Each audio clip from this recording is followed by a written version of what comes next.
Bonsoir à tous, Madame, Messieurs, ravi de vous retrouver pour ce rendez-vous d'Actu Hebdo. Invité donc de ce jour, Monsieur Victorien Tougouma, qui est le président du MAP, le Mouvement africain des peuples. On l'a vu ces derniers temps, on l'a découvert à la faveur des élections législatives municipales couplées qui viennent de s'achever dans notre pays. Monsieur Tougouma, bonsoir. Bonsoir, M. Tombiano. Bonsoir aux téléspectateurs. Jeune président de parti, trentenaire, quadragénaire. Trentenaire, oui, trentenaire, un peu moins de 40 ans. Ok. Et logisticien, vous m'avez dit? Oui, je suis logisticien de formation et vous savez que dans logistique, il y a logique. Ce qui fait que nous, notre base politique, franchement, c'est d'essayer de mettre beaucoup de cohérence, surtout. Donner du sens à la politique, c'est de faire en sorte que la politique ne soit pas seulement la conquête du pouvoir, mais une action vers le développement. Vous allez vite en besogne, là vous rentrez directement en bon homme politique dans le volet. On va dire un mot quand même déjà de vous, de votre formation, oui, de logisticien. Comment devient-on logisticien? Mais pour devenir logisticien, il suffit juste d'aller s'inscrire dans une école de formation, soit en transit douane auprès de la chambre de commerce. C'est des études secondaires, supérieures? Oui, il y a des études secondaires, il y a des études supérieures. Moi, j'ai une licence en logistique. Donc, il y a des écoles dans la place qui forment pour les études supérieures, même jusqu'à ingénierie en logistique. Parce que vous savez que la logistique fait appel au transport international, aux échanges. C'est généralement bien gérer le transport. Et c'est quand même un métier important pour un pays comme le Burkina Faso, qui est un pays enclavé. Donc, avoir de très bons logisticiens, c'est de faire des économies pour une entreprise. Donc la logistique est en fait au cœur des entreprises modernes, même au cœur aussi des armées, parce que c'est un métier en fait qui nous vient du monde militaire. Et comment expliquer le fait que les transitaires souvent n'ont pas toujours bonne presse? Quand vous avez affaire à un transitaire, on vous dit attention, allez-y mollo, parce que ils ne sont pas toujours fiables. Ça s'explique comment? Non, ça ne s'explique pas le fait que, vous savez, quand vous prenez le rapport d'INRENLAC, vous voyez que la douane est très mal notée et le transitaire travaille avec le douanier. Ce qui veut dire que les gens pensent que la corruption au niveau de la douane est une corruption aussi qui touche le transitaire. Donc il faut véritablement lutter contre la corruption et une lutte contre la corruption va permettre d'assainir tous les métiers. Donc oui, le transitaire n'a pas forcément bonne presse, mais c'est à tort parce qu'il y a des sociétés de transit professionnelles comme notre société, qui est une jeune société de transit, STS, SARL. Il y a les grandes sociétés aussi qui fonctionnent sur des bases de comptabilité saine. Bon, malheureusement, dans notre environnement, on a ce qu'on appelle les transitaires ambulants, c'est-à-dire des gens qui flottent et qui n'ont pas une société, qui n'ont pas une entreprise et qui font le métier. Donc parfois aussi, quand vous avez affaire à des gens qui ne sont pas des professionnels, vous pouvez être déçu des actes posés. C'est pour ça que nous recommandons à toutes les personnes qui font appel à des transitaires de passer toujours par des sociétés organisées et qui peuvent vous donner des garanties d'une bonne prestation. Vous êtes du milieu, ces fameux rapports de la douane et du RENLAC qui indexent un peu la douane, vous êtes d'accord avec ces résultats? Est-ce que vous pensez que c'est une réalité?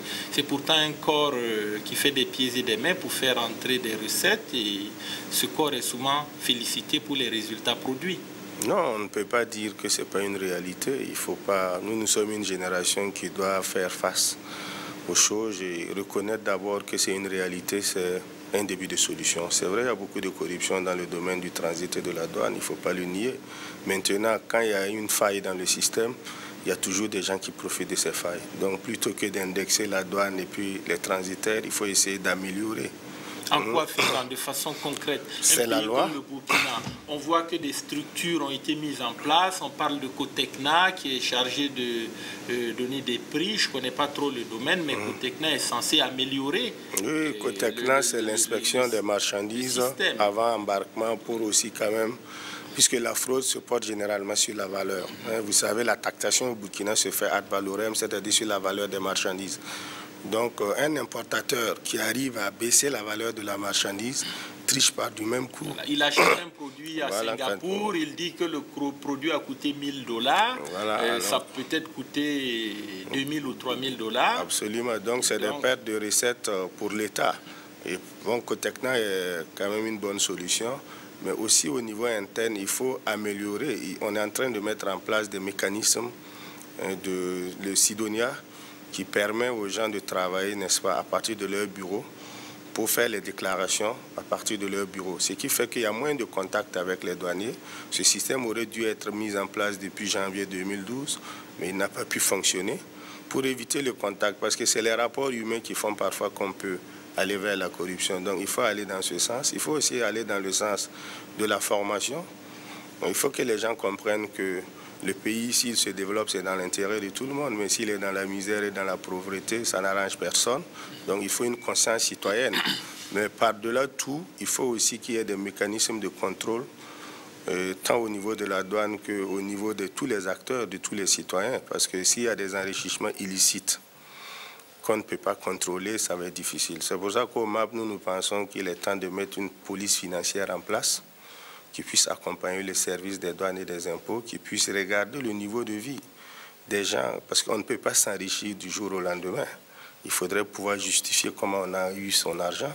Vous vous rappelez qu'on a trouvé des cantines d'argent auprès de certains douaniers, ce qui n'a pas amélioré l'image.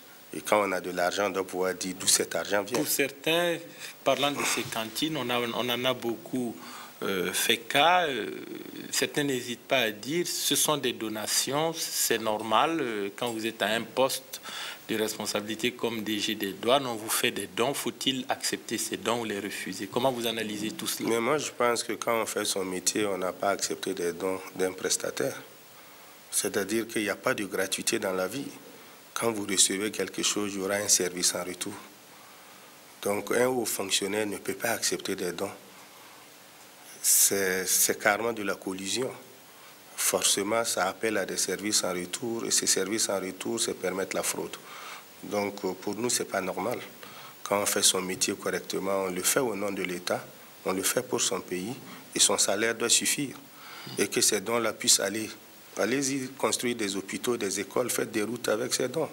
Ça va dynamiser l'économie plutôt que de donner des milliards à un individu. Qu'est-ce que ça apporte à l'économie nationale? Nous disons non, il faut prendre une loi aussi dans ce sens. On ne puisse pas accepter des dons. Pour nous, en réalité, ce n'est pas pensable.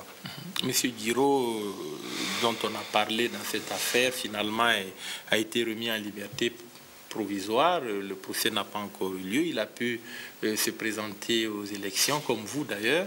Il a battu campagne. Vous analysez cela comment? Je pense que c'est une erreur grave du parti qui a accepté que Guiraud puisse endosser son étiquette. Parce que moralement, même s'il n'a pas été juge... Il jouit de tous ses droits, il est un citoyen comme tout le monde. On ne peut pas l'empêcher d'aller battre campagne, d'aller faire de la politique si la loi ne lui interdit pas. Rappelons qu'il a été libéré pas pour des raisons de santé. On suppose que quelqu'un qui a été libéré pour des raisons de santé ne peut pas jouir de toutes ses capacités physiques pour battre une campagne. Je vous assure que je viens de sortir de 2 semaines de campagne. Il me faudra des mois pour récupérer. Donc déjà, je pense que la raison pour laquelle il a été libéré, il n'a pas respecté totalement sa parole. Et deuxièmement, il y a une question morale. Vous savez, tout le monde le dit, même le chef de l'État, le Premier ministre, ils se battent pour qu'on puisse lutter contre la corruption. Et il faut donner des signaux forts. Quand quelqu'un est soupçonné dans les pays, dans les grandes démocraties, dès que la personne même est mise en examen, la personne démissionne. Et la personne se met à la disposition de la justice jusqu'à ce que la justice puisse se prononcer. Dans ce cas, il a été même enfermé, libéré, il ne peut pas compétir sur le plan politique. Je pense que c'est un mauvais signal qu'on envoie à la jeunesse et que c'est tout à fait normal que beaucoup de gens se disent mais la justice n'est pas crédible quand on voit ce genre de situation. C'est une erreur de la part du parti qui a accepté que Guiraud endosse son étiquette et je pense que c'est une erreur à corriger rapidement. Alors, le MAP, présentez-nous votre formation politique, Mouvement africain des peuples. Ça signifie quoi? Votre idéologie, vos objectifs, c'est quoi? Non, notre idéologie, nous sommes panafricanistes parce que nous pensons que le Burkina n'a d'avenir que dans une Afrique unie. Mais le MAP a été créé, rappelons-le, suite aux événements malheureux que notre pays a vécu en début 2011. En tant que jeunes leaders venant des mouvements associatifs, nous avons constaté que malheureusement des jeunes, même des très jeunes, sont sortis manifester leur colère, leur mécontentement. Malheureusement, il y a eu de la casse, des pertes en vies humaines et des blessés. Alors, on s'est dit que ce n'était pas possible que la jeunesse, qui est l'avenir de ce pays, puisse se comporter ainsi. C'est à nous de bâtir ce pays parce qu'il nous appartient à tous. Alors, comment le bâtir? Il faut intégrer les cercles du pouvoir. Vous savez, si vous n'êtes pas dans un cercle, vous ne pouvez pas intervenir. Et malheureusement, la jeunesse n'est pas assez représentée, que ce soit dans les mairies, à l'Assemblée nationale, on ne parle même pas de la présidence. Donc, il faut que les jeunes puissent conquérir le pouvoir. Mais dans toutes les formations politiques du Burkina, vous avez des sections jeunes, vous avez des mouvements de jeunes. On permet à cette frange de la population de s'exprimer. Pourquoi vous n'êtes pas allé à l'UPC, à l'UNIR-PS, je ne sais pas, au CDP, à l'UNDP pour faire valoir votre manière de voir les choses? On a l'impression que pour un oui ou un non, on crée une chapelle politique et puis on essaie de compter. Est-ce que c'est cela la démocratie? Non, parce que tout simplement, quand vous conduisez, quand vous tenez le volant, ce n'est pas la même chose que quand quelqu'un d'autre tient le volant. Nous, on a un idéal, c'est de faire en sorte que la jeunesse puisse intégrer les cercles du pouvoir. Regardez les résultats de ces élections. Vous êtes d'accord donc avec ceux qui disent qu'ils préfèrent être une tête de rat plutôt que d'être une queue de lion? Non, non, ce n'est pas une question d'être d'accord ou pas. Vous savez, si les partis étaient démocratiques, peut-être qu'ils n'allaient pas avoir cette aspiration aussi à créer d'autres partis politiques. Vous voyez les mêmes présidents de partis qui créent leur parti et qui meurent à la tête de leur parti. Les 150 partis politiques qui existent ne sont pas démocratiques. Non, on veut dire que le fonctionnement interne, si vous créez un parti politique et que vous voulez mourir à la tête de ce parti, vous en faites un parti familial ou un parti de camarades, c'est normal que quelqu'un qui arrive et qui va avoir des aspirations pour contribuer ne trouve pas sa place. Il y en a déjà 150, M. Tougma. Oui, vous en avez rajouté un, d'autres en rajouteront. Non, mais ça, c'est pas mauvais. Le plus important, c'est que quand on part aux élections, on peut analyser les résultats qui sont tombés. Et le MAP a quand même eu le soutien de quelques citoyens pour être à la tête d'une mairie, pour avoir des conseillers. C'est pour dire que nous ne sommes pas un parti qui sort. Vous êtes à la tête de quelle mairie? Les résultats ne sont pas encore définitifs, donnés. Non, nous sommes à la tête de la mairie de Bagaré, dans le Passoré. Vous avez combien de conseillers à Bagaré? Nous avons une vingtaine de conseillers. Nous arrivons devant le CDP qui est juste... Vous en avez 20 sur 48. Nous avons donc 20, rien n'est joué encore. Rien n'est joué, même qu'actuellement, le cynisme pour vous montrer que ce n'était pas nécessaire d'aller dans des partis comme le CDP ou l'UNIR, c'est que les responsables CDP sont allés en pourparlers avec l'UNIR pour essayer de prendre la majorité. Ce qui veut dire que moralement... Ça, c'est vous qui le dites, ça reste à vérifier. Non, ça reste à vérifier, mais je suis du terrain, je n'accuse personne, c'est les réalités. Et vous-même, vous savez que si on prend les municipalités en cours, on a essayé de débaucher des conseillers municipaux élus sur des étiquettes d'autres partis politiques qui ont rejoint d'autres partis politiques. Et c'est des méthodes qu'il faut arrêter de pratiquer parce que ça ne grandit pas la démocratie. Nous pensons qu'en démocratie, toutes les voies sont utiles. Le problème, ce n'est pas la création de partis politiques. Si on ne veut pas de beaucoup de partis politiques, il faut changer le système. Il suffit de prendre une loi. Sinon, autrement, nous pensons qu'il y a un combat générationnel que le MAP veut mener. Vous parlez beaucoup de ce combat générationnel, cette alternance au niveau des générations. Ça signifie quoi? Il faut balayer tous ceux qui sont là, mettre des hommes nouveaux. Ça paraît un peu radical comme option. Non, c'est même une question de société. Vous savez, dans toute société, quand on met des enfants au monde, c'est pour les voir agir aussi un jour. Regardez même la Chine qui n'est pas totalement démocratique. Et tous les 10 ans, il y a une nouvelle génération qui arrive, parce que chaque génération a le droit de donner sa contribution. Et nous disons qu'il faut une alternance générationnelle au Burkina. Ça signifie quoi? Expliquez-nous concrètement pour le cas du Burkina. Cette alternance générationnelle, ça rime à quoi? C'est une nécessité absolue, parce que quand vous prenez le Burkina, c'est la même génération qui gère le Burkina depuis 30 ans.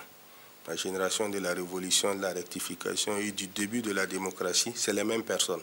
Et nous savons tous que cette génération a un contentieux, qui est le contentieux qui tourne autour des actions de la Révolution, des actions du 15 octobre 87, qui fait que cette génération n'arrive pas à fusionner pour trouver des solutions. Vous savez, qu'est-ce qui peut faire développer un pays? Ce sont ses élites. Chaque génération traîne ses contentieux. Absolument, mais la nôtre n'a pas autant de contentieux, n'a pas autant de haine. Et vous savez bien qu'il y a une haine viscérale entre l'opposition actuelle et la majorité. Et cette haine empêche qu'il y ait une fusion pour porter un véritable projet de société. Et nous nous disons que nous sommes jeunes, nous sommes fatigués de ces contentieux. Pendant que nous nous battons au Burkina autour du pouvoir, il y a d'autres qui se battent pour le développement. Regardez le Ghana à côté. Juste il y a une vingtaine d'années, les Ghanéens venaient ici pour travailler.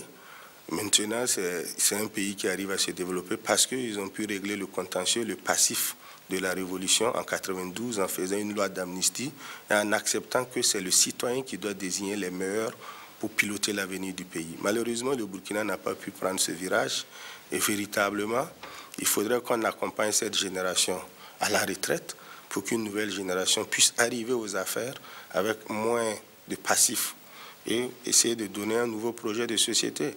Regardez les élections que nous avons vécues. Quel projet de société est véritablement sorti de tous les grands partis? Le seul projet, c'est de conquérir le pouvoir. Mais le pouvoir, on l'a depuis 1960 au Burkina Faso. Et ça fait 52 ans qu'il y a toujours eu des gens au pouvoir, mais cela n'a pas réglé la question du développement. Nous nous disons que nous sommes fatigués de la démocratie du pouvoir. Allons-y à une démocratie du développement. Vous n'êtes ni de gauche ni de droite, vous n'êtes ni du pouvoir ni de l'opposition. On a l'impression que vous êtes singleton, électron libre, vous flottez un peu. Est-ce qu'il y a possibilité pour vous d'évoluer dans une telle situation? Non, vous savez qu'au Burkina, les questions idéologiques sont floues. Même l'opposition est plurielle. Ça veut dire à l'opposition, vous avez des gens de gauche et de droite. À la majorité, pareil. Nous sommes un parti panafricaniste, ça veut dire que nous portons des valeurs de gauche. Mais tel que je vous l'ai expliqué par rapport à ce problème générationnel de la génération actuelle, nous refusons